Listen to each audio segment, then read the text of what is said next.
Hey guys, today I want to talk about 4 to 5 common mistakes that are made on Kael'thas. And I may end up regretting this video because personally I feel like these mistakes are what's holding back his win rate, because I only really see pros doing this and I rarely see people lower than like Grandmaster doing most of these things. And I see a lot of these mistakes all the way up to Masters. So I'm a little bit regretting this because it may end up causing people to play him good enough to where he gets his real win rate. But I'm going to keep these short. I'm not going to show examples for all of them, but I want to show you these common mistakes that are made. The first one is, let's do cooldowns for a second. So the first mistake that I see all the time is people like to use their trait and Q so they can kill the minion wave using that. And while that is a way to do it, this is something that's really a large fail, because while you can hit everything and you can clear it pretty quickly, that's not actually the best way to do it. The main reason why is because you can save your trait and still hit just about every minion with Flame Strike without needing to use that trait. So I'm going to leave the trait off, and what you do is you use your Q on the mage minion. And if you use it on the middle of the mage minion, you'll kill all of them except for any roamers, which usually the roamers will make their way back in there. So all you need to do is do your Q on the middle of the mage minion. I'll show you guys one more time. And it's just a common mistake that people are making because it's causing them to use their trait when they don't need to, and they could save their trait for another thing, which will end up being one of my next tips. So this is going to be kind of what it looks like. Again, you might have a roamer that roams around, but you'll hit every single minion just aiming it on the middle of the mage minion. All right, so the next thing I want to say is the level 20 talents is a common mistake that I also see on Kael'thas. And the example is Master of Flames. It makes it to where your living bomb spreads from explosions can now also spread living bombs. And the reason why this talent is bad is for two reasons. One, in low ranks it works, so it makes people feel like it's a great talent. But in high ranks it stops working, so it loses its value. But not just that. Even if everyone is clustered for this, there is a better talent, which is Flamethrower. It increases the cast range of Flame Strike by 40%. That's cool. Okay, it makes it to where you can be a little bit safer with playing with your Q. But the real benefit to this talent is if Flame Strike hits 2 or more heroes, its cooldown is reduced by 4 seconds. Well, that 4 seconds on a 7-second ability is huge. That means you can effectively have a 3-second cooldown if you hit 2 people with this. A 1 to 2 second cooldown if you land Pyromaniac. I don't know, half a second cooldown if you hit him a second time with it, and you have other ones that are going out at the same time. You could have multiple flame strikes out if you combine the 13, the 16, and the level 20 talent all together. You could have 2, sometimes even 3 flame strikes out. And with your flame strikes doing 8% of someone's hero's health when you hit 2 or more people, you will destroy their team much, much faster than picking Master of Flames. So, with those 2 tips, clearing the wave as well as not picking Living Bomb, what are the other 2 mistakes that people are commonly making? The biggest thing is early game, I never see Kael'thas actually zone people and do a lot of poke damage. Usually, they use their trait, they clear this wave, and then they sit there and poke with auto attacks, throw 1W, and like hope for the best. Well, let me turn off cooldowns for a second. I'm going to show you how you should actually play it.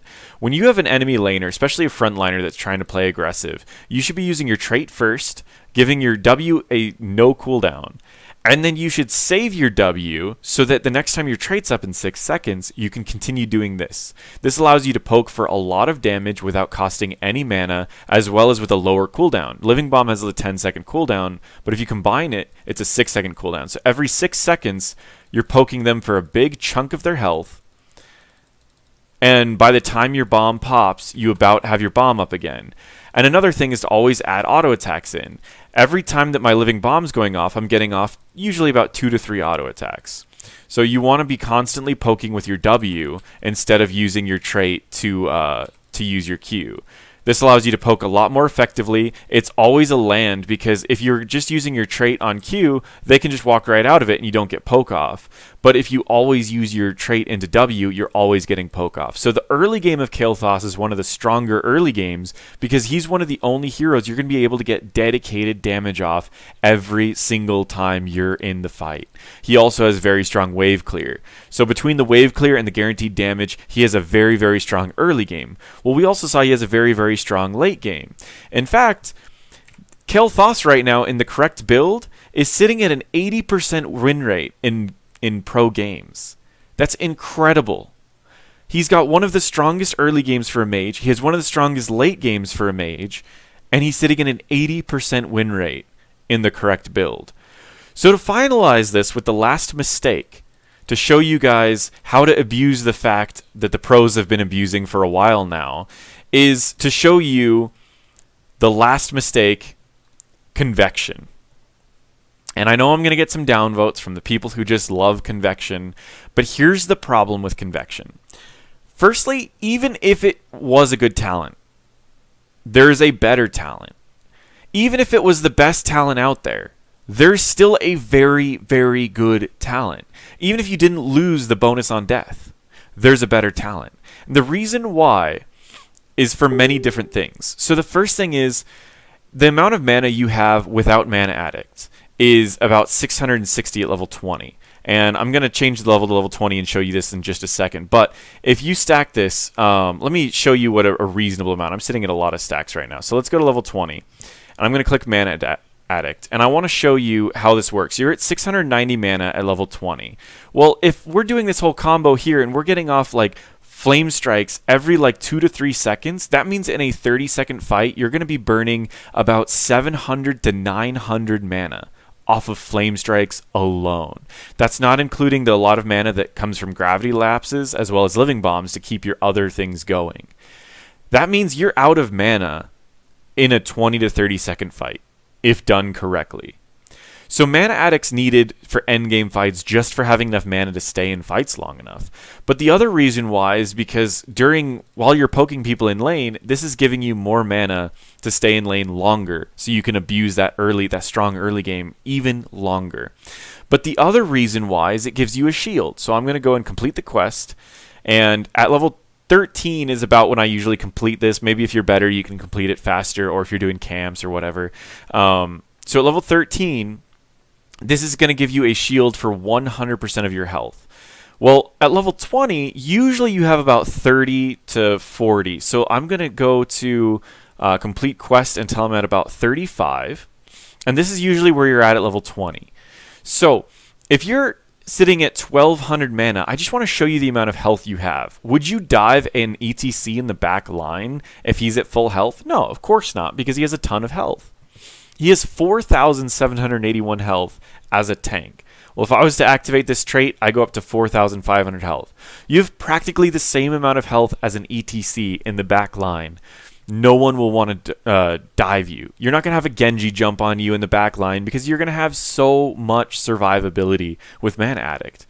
And the last reason why Convection's not that great is because mid-game, while it thrives in mid-game, assuming you get the bonus, early game, it's making you a target, so you can poke less, and you're essentially, you have to play so much safer in the early game, which is where he has such a powerful early game.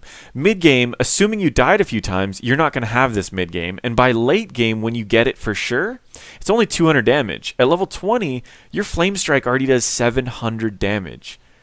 You don't need that extra 200 damage, especially when you are already getting the really low cooldowns and you want to get extra ones by having the extra mana. So it's not that Convection itself is just a bad talent, it's that Mana Addict is such a good talent that you shouldn't pick anything else. So these were the main mistakes. There's kind of a mini tip that I can give about Pyroblast, which is effectively don't get Pyroblast in most scenarios, and not just in the perfect scenarios. Let's say, for example, they have a Vala that you can one-shot with Pyroblast, and the enemies have nothing to reduce the damage that Pyroblast is going to do, because you don't pick Pyroblast into a Medivh, you don't pick Pyroblast into a Morales. I mean, like, most of the supports you don't want to pick Pyroblast into. But let's say you're in the perfect scenario where you're playing against, like, I don't know, like Stukov that's already used his trait, and there you've got a Vala, and you're like, I'm gonna Pyroblast. You still want Phoenix because it's got such a low cooldown and can be used as a zoning tool for many objectives. What I like to do is on Braxis, if I see that the objective's sitting there and I need to hit a fountain, sometimes I'll just throw a Phoenix to zone out that while I get a fountain and I come back to fight again. And it seems kind of silly, but the cooldown's so low, it's a 60-second cooldown, it's up every single minute. So that means you can use it not just to zone, but you can also use it in the middle of fights for extra damage. So those are the main mistakes that people are commonly making on Kael'thas, as well as how powerful his build can be if you get it correctly. I mean, an 80% win rate in pro games right now is incredible. And as someone who goes through and watches pro games and sees what they're doing different from regular players, I realized Kael'thas is a mage with one of the strongest early games and the strongest late games, and many people in regular matches are not abusing these things. They're pretty much just playing him as a, ooh, look, powerful mage, I go Q. But there's so many more things that he can do, and he can be so much more powerful. So if you have any extra tips that you want to add for Kael'thas, add them below. If you see mistakes that other players are making with Kael'thas, feel free to add them below. Thank you so much.